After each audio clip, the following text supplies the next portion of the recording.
Vidas de Fuego. Un programa que ilumina el camino hacia la espiritualidad y la pasión por la fe. Acompaña a Fray José Estevas mientras nos guía a través de las vidas inspiradoras de santos y figuras espirituales, descubriendo el fuego que arde en sus corazones. Exploraremos cómo la apasionante vida de diversos personajes de la Biblia ha impactado en la historia de la fe y cómo su ejemplo puede encender nuestra propia llama. No te pierdas Vidas de Fuego en Santa Mónica Radio y TV Digital. Descubre cómo el fuego de la fe puede iluminar tu camino.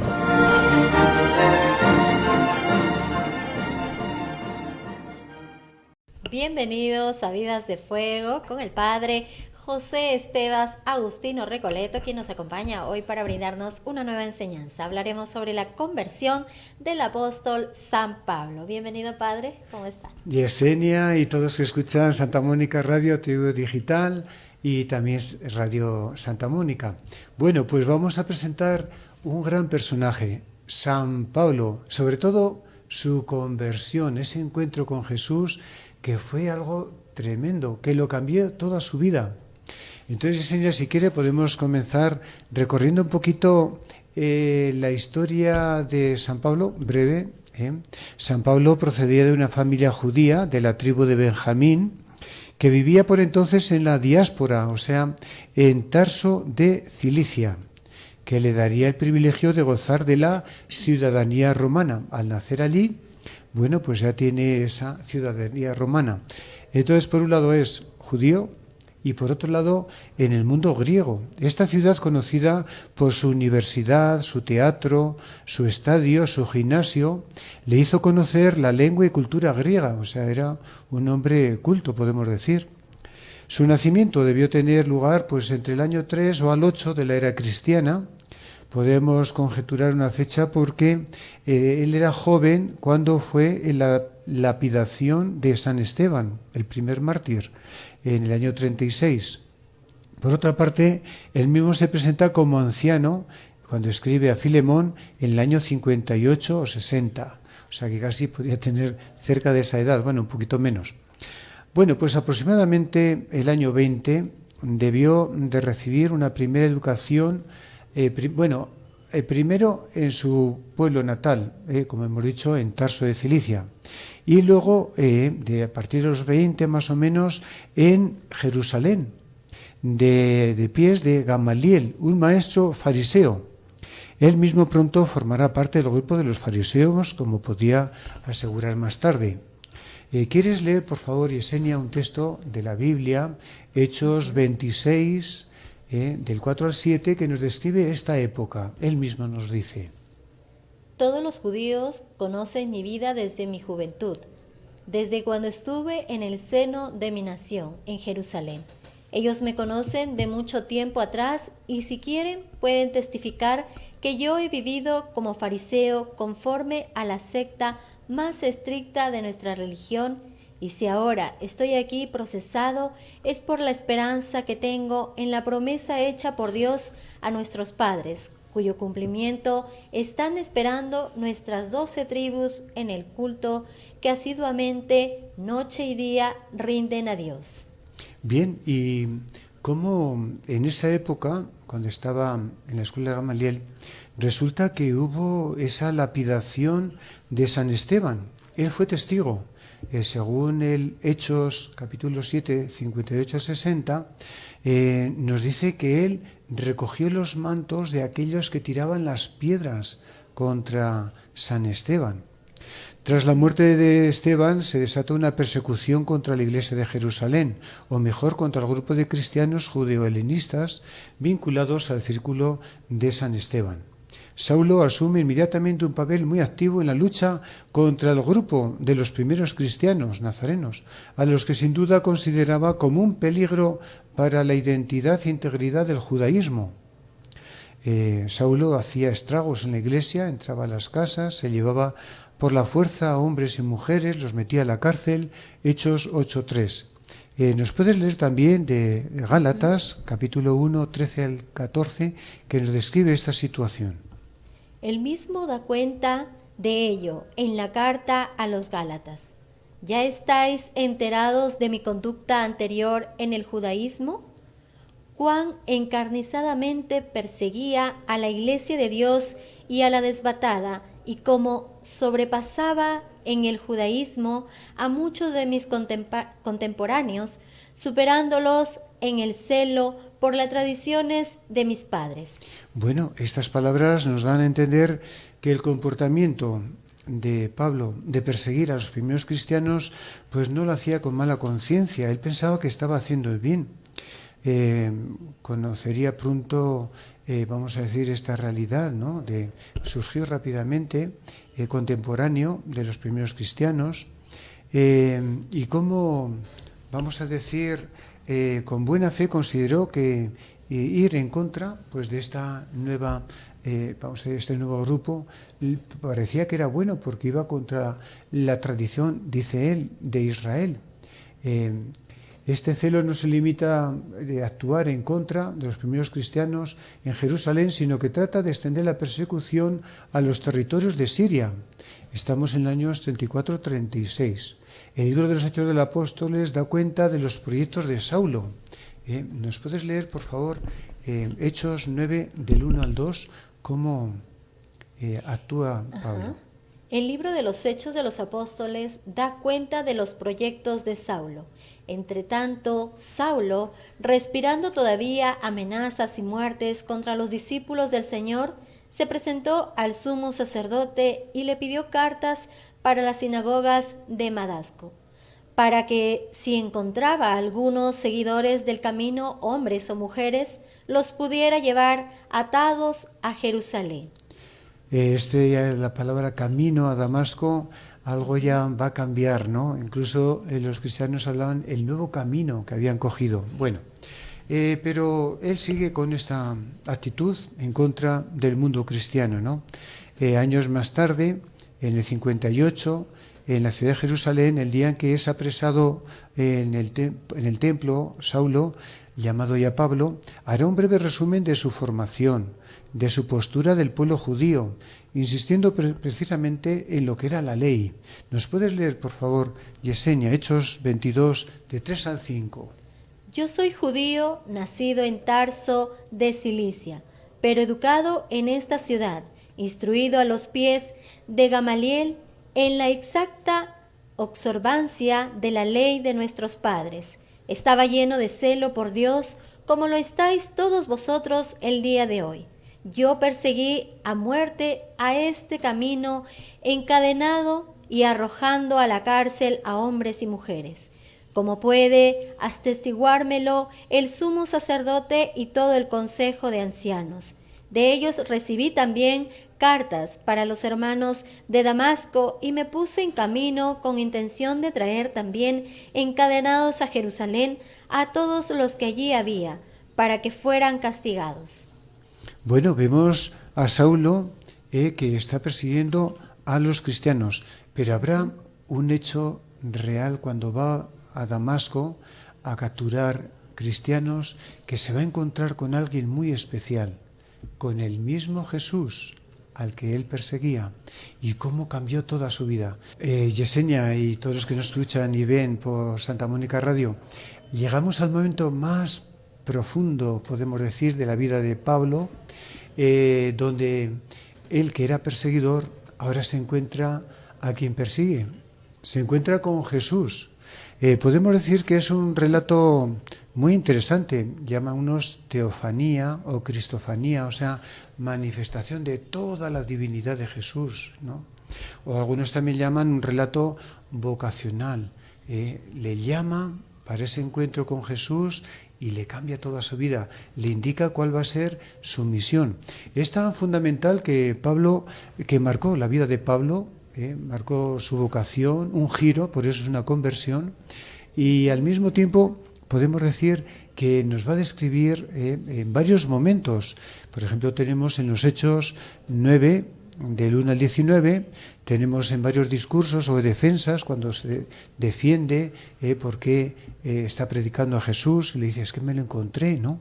Por ejemplo, en Hechos 22, del 3 al 16, o 26, el capítulo 26, del 9 al 18, o también en Gálatas, capítulo 1, del 12 al 17. En fin, en varios momentos Pablo hablará de este momento tan fundamental en su vida. Cristo primero le llama, él responde, le expresa lo que está haciendo, cómo cambia su vida y le presenta su misión. Va a ser el que va a comunicar a todos quién es Jesús, porque se lo va a revelar en este momento, ¿no?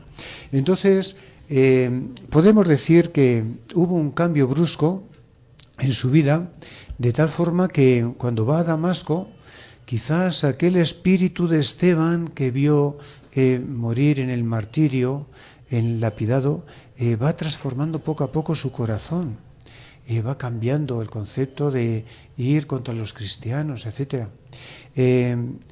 Si Saulo era sincero en la fidelidad a la fe de Israel, esa misma fidelidad religiosa debió abrirle un gran testimonio, ¿no? De aquellas personas que perseguía. De hecho, el relato de su conversión nos hace pensar, para Saulo fue determinante descubrir primero que Dios le habla como habló a los profetas, ¿no? Dice, aquel que desde el seno de mi madre se dignó comunicar en mí a quien yo voy a comunicar a los demás, ¿no? Como los profetas, que se cayó al suelo, como profeta, soy indigno, etc. Entonces es como una llamada vocacional, profética, podemos decir. Y sobre todo va a haber una visión, va a ver a Jesús en los cristianos que él persigue, en la iglesia, va a ver la misión que le encarga. Bueno, entonces vemos cómo aquí, por un lado, descubre a Jesús de Nazaret, que se identificaba con los discípulos que él perseguía. Es preciso leer aquel acontecimiento en Hechos 9, del 1 al 30. Habría de ser tan importante para la historia del cristianismo, como se puede observar en el relato, que se conserva y fue fundamental, ¿no? En la primera parte nos ofrece una descripción bastante sucinta de esta conversión de Saulo en Hechos 9, del 3 al 8. ¿Nos puedes ayudar, Yesenia, por favor? Así es, padre.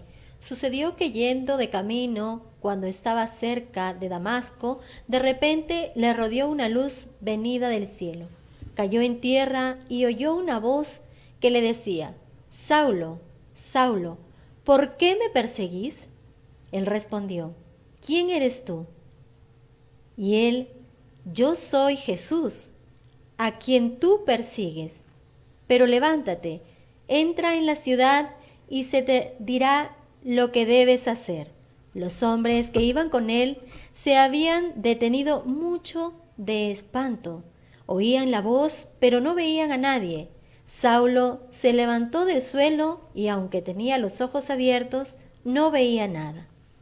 Entonces tenemos primero un encuentro maravilloso con Cristo resucitado.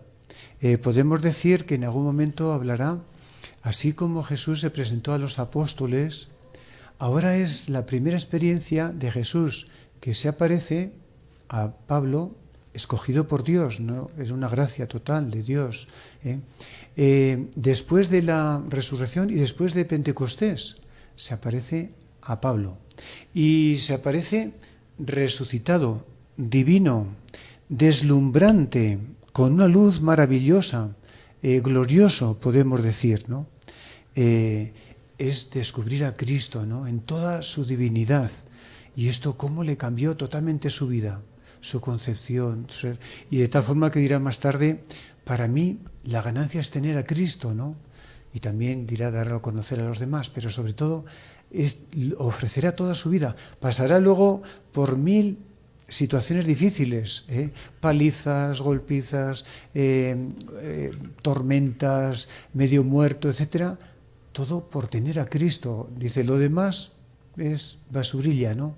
comparado con tener a Cristo. O sea, que ese momento fue maravilloso y esta aparición del poder admirable de Cristo, que por un lado le dejó ciego, ¿no?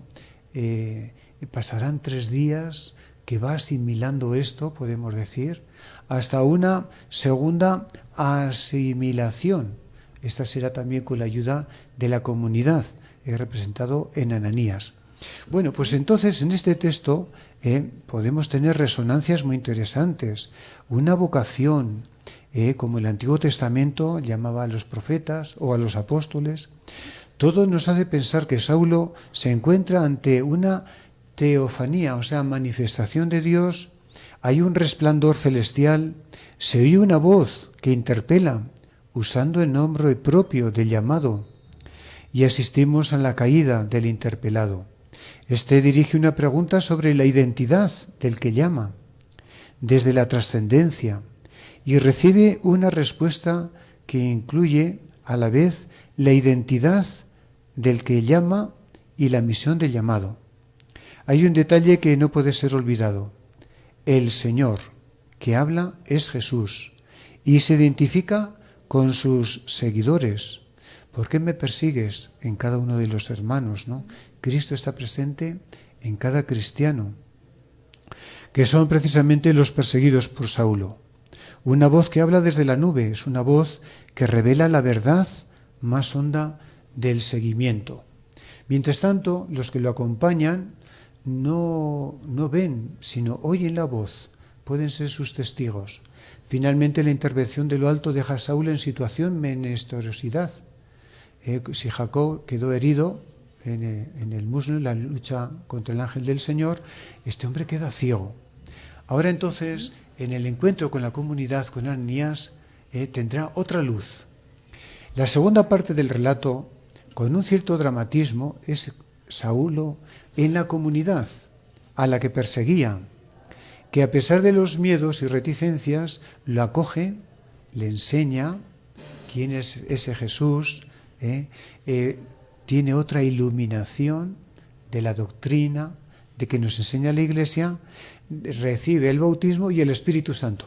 Yesenia, ¿no lo puedes leer, por favor, este relato tan bonito? Le llevaron de la mano y le hicieron entrar en Damasco. Pasó 3 días sin ver, sin comer y sin beber. Había en Damasco un discípulo llamado Ananías. El Señor le dijo en una visión: Ananías. Él respondió: Aquí estoy, Señor. Y el Señor: Levántate y vete a la calle recta y pregunta en casa de Judas por uno de Tarso llamado Saulo. Mira, está en oración y ha visto que un hombre llamado Ananías entraba y le imponía las manos para devolverle la vista.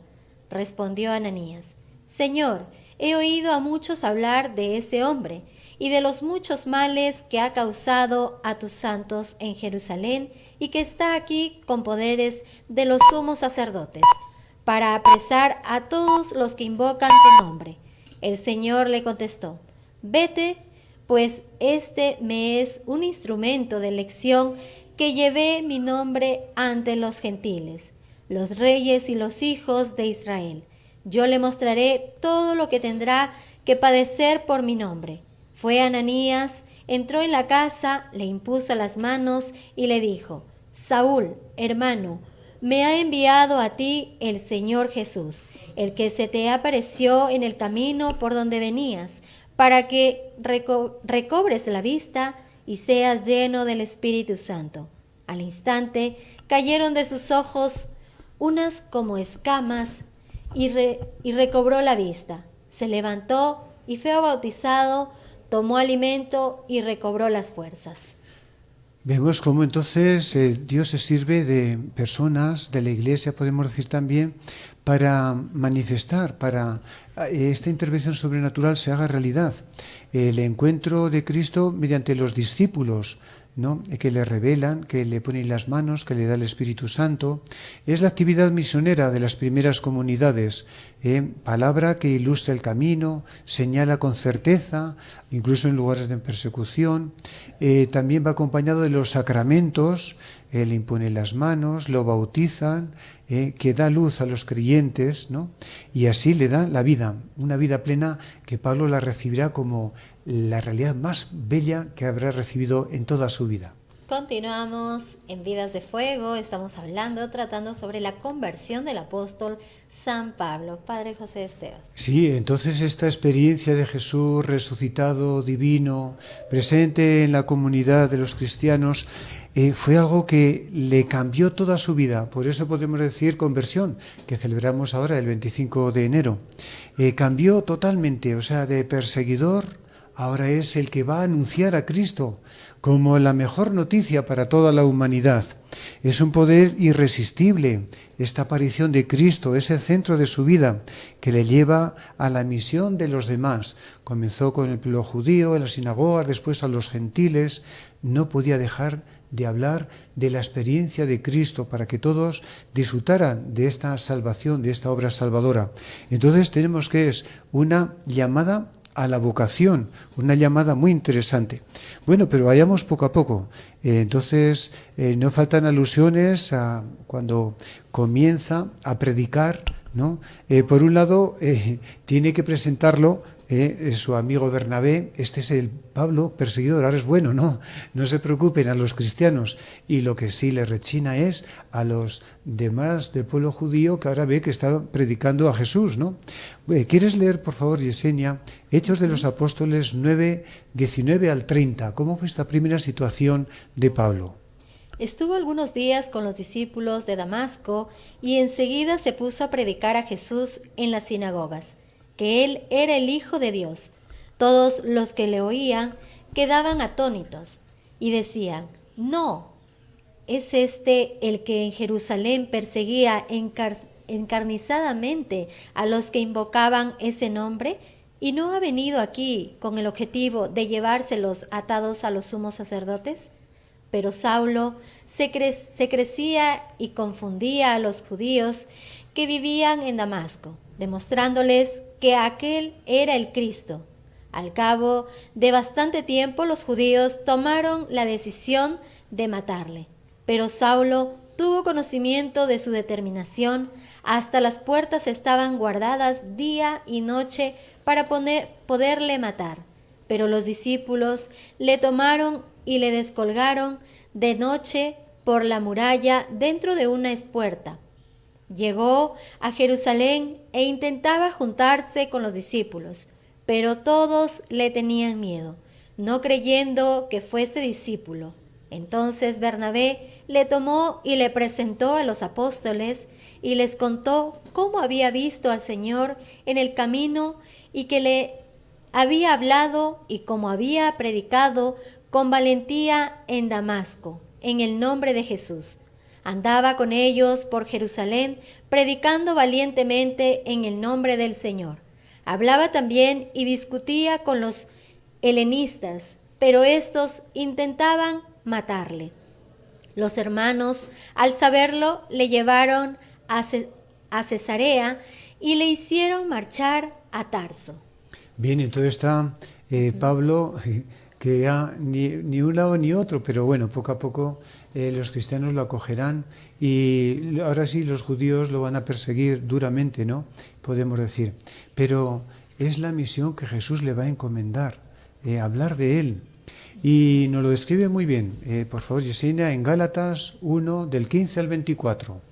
Cuando aquel que me separó desde el seno de mi madre y me llamó por su gracia, tuvo a bien revelar en mí a su Hijo, para que le anunciase entre los gentiles al punto, sin pedir consejo ni a la carne ni a la sangre, sin subir a Jerusalén, donde los apóstoles anteriores a mí me fui a Arabia, de donde nuevamente volví a Damasco. Luego de allí, a 3 años, subí a Jerusalén para conocer a Cefas, y permanecí 15 días en su compañía.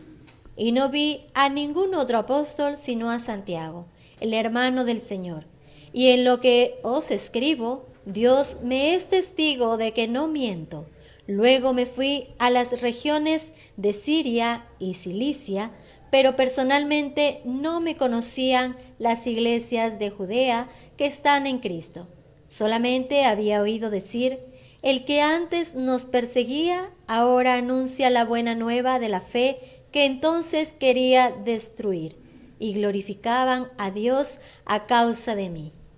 Bien, entonces Yesenia, ya como esta parte última, vamos a donde termina, cómo la experiencia también de Jesús le va a hacer descubrir el misterio de Jesús, quién es, el Hijo de Dios, cómo por su pasión, muerte y resurrección nos va a dar nueva vida, y entonces va a ser ahora el teólogo, que lo tenemos en los Hechos de los Apóstoles, sus discursos, sobre todo en las cartas, que va a poder iluminar la fe cristiana como un verdadero teólogo, ¿no? Que hemos recibido perfectamente de lo que Jesús le ha iluminado, de su realidad y también la realidad aplicada a la vida, podemos decir. Bueno, pues entonces podemos decir que el mensaje predicado por Pablo, tanto a los judíos como a los paganos, sobresalía sobre el anuncio de la muerte y resurrección de Jesús, el Mesías. Pablo sabía bien que el anuncio de un Mesías crucificado sonaba a blasfemia, a escándalo para los judíos, mientras que resultaba una necedad para los paganos de origen helenístico o romano. Lo había experimentado muchas veces. Su conversión lo había puesto en esa difícil situación ante culturas judía, también podemos decir helenística, y que tuvo que defender con claridad, ¿no? Así nos describe en Hechos de los Apóstoles 26, 24 al 32, en este diálogo con Festo. Por favor, Yesenia. Mientras estaba él diciendo esto en su defensa, Festo le interrumpió gritándole: «¿Estás loco, Pablo? Las muchas letras te hacen perder la cabeza». Pablo contestó: «No estoy loco, excelentísimo Festo, sino que hablo cosas verdaderas y sensatas. Bien enterado está de estas cosas el rey, ante quien hablo con confianza. No creo que se le oculte nada, pues no han pasado en un rincón. ¿Crees, rey Agripa, a los profetas? Yo sé que crees». Agripa contestó a Pablo: «Por poco con tus argumentos haces de mí un cristiano». Y Pablo replicó: «Quiera Dios que por poco o por mucho, no solamente tú, sino todos los que me escuchan hoy, llegaran a ser tales como yo soy, a excepción de estas cadenas». El rey, el procurador Berenice y los que con ellos estaban sentados se levantaron, y mientras se retiraban iban diciéndose unos a otros: «Este hombre no ha hecho nada digno de muerte o de prisión». Agripa dijo a Festo: «Podía ser puesto en libertad ese hombre si no hubiera apelado al César». Entonces tenemos a Pablo, que después de este encuentro, de esta conversión con Jesús, toda su ganancia es tener a Cristo y comunicarlo a los demás. Yesenia, creo que en la última parte presentaremos un resumen de la vida de esta conversión de San Pablo. ¿Qué te parece? Así es, Padre José Estevas. Nos despedimos entonces, y recuerden que tenemos la cita con el Padre José Estevas en Vidas de Fuego todos los jueves, como hoy, a partir de las 10:30 de la mañana. Vamos a compartir un relato sobre la conversión del apóstol San Pablo. Muchísimas gracias. Bendiciones para todos.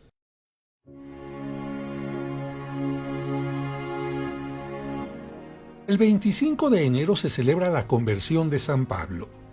El capítulo 9 del libro de los Hechos de los Apóstoles narra este acontecimiento. Su nombre era Saulo, descendiente de la tribu de Benjamín. Había nacido en Tarso, en la actual Turquía. Tarso era una ciudad universitaria que se destacaba por su cultura y su escuela de filosofía, por lo que Pablo tuvo acercamiento a la lengua, cultura y pensamiento griegos. Al igual que su padre, tenía la ciudadanía romana, un gran privilegio en esos días. Según la costumbre judía, desde los 5 años debió aprender a leer en la Biblia hebrea.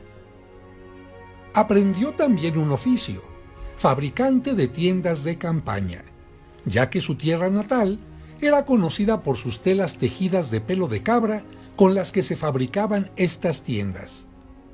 Su educación judía la recibió bajo la estricta doctrina de los fariseos, teniendo como profesor a Gamaliel, uno de los más grandes rabinos de su tiempo.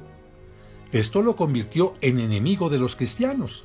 De hecho, él estuvo presente en el asesinato de San Esteban, uno de los primeros seguidores de Cristo y el primer mártir cristiano, incitando a la gente a que lo mataran a pedradas. Por ello, había conseguido también del sumo sacerdote judío cartas de recomendación para buscar a los seguidores de Cristo y llevarlos presos y encadenados a Jerusalén. Hasta que un día, mientras iba por el camino cerca de Damasco, le rodeó una luz venida del cielo, cayó en tierra y oyó una voz que le decía: «Saulo, Saulo, ¿por qué me persigues?». Él respondió: «¿Quién eres tú, Señor?». Y oyó que le decían: «Yo soy Jesús a quien tú persigues. Pero ahora levántate, entra en la ciudad y ahí se te dirá lo que tienes que hacer». Desde ese momento, Saulo quedó ciego. Posteriormente, Cristo se le apareció a un discípulo llamado Ananías y le pidió que fuera donde estaba Saulo. Cuando Ananías puso las manos sobre Saulo, éste recuperó la vista, pidió ser bautizado y cambió su nombre por el de Pablo, convirtiéndose en uno de los más entusiastas apóstoles de Cristo. En su carta a los Gálatas dice: «Cuando aquel que me llamó por su gracia me envió a que lo anunciara entre los que no conocían la verdadera religión, me fui a Arabia. Luego volví a Damasco y después de 3 años subí a Jerusalén para conocer a Pedro y a Santiago. Las iglesias de Judea no me conocían, pero decían: el que antes nos perseguía, ahora anuncia la buena noticia». San Pablo escribió 14 cartas en las que resume todo lo que la Iglesia enseña sobre la fe y la moral. La parte dogmática se refiere a las verdades de la fe y la moral a las reglas de buenas costumbres. La más extensa y doctrinal es la que escribió a los romanos. La más corta, la de Filemón. Las más apasionantes y fuertes son las 2 que les escribió a los corintios para corregir errores. La más elevada y difícil, la de los efesios. La más cariñosa, la dirigida a los filipenses.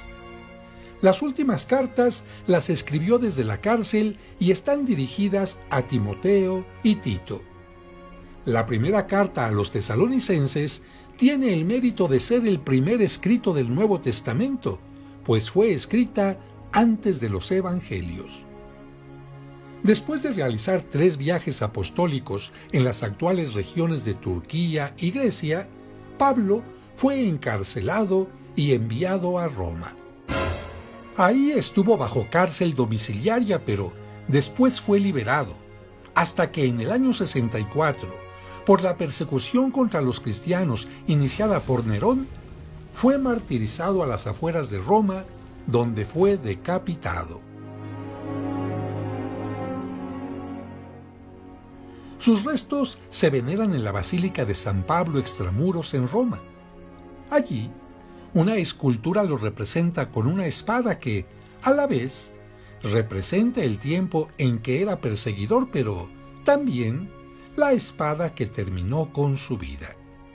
En su interior, bajo el altar principal, se conservan los restos del apóstol que, con su palabra y sus escritos, difundió tanto la palabra del Señor.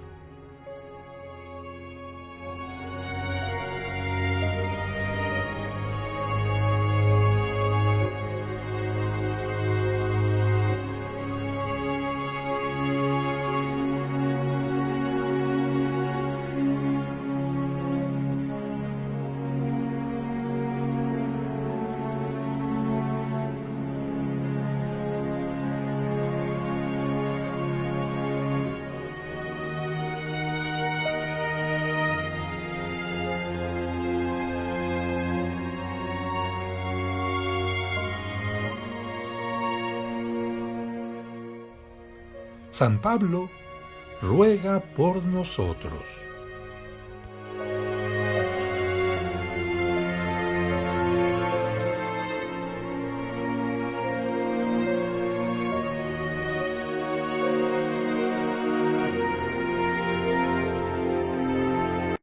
Vidas de Fuego. Un programa que ilumina el camino hacia la espiritualidad y la pasión por la fe.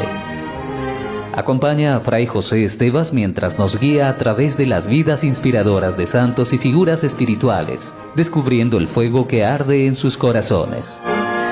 Exploraremos cómo la apasionante vida de diversos personajes de la Biblia ha impactado en la historia de la fe y cómo su ejemplo puede encender nuestra propia llama. No te pierdas Vidas de Fuego en Santa Mónica Radio y TV Digital. Descubre cómo el fuego de la fe puede iluminar tu camino.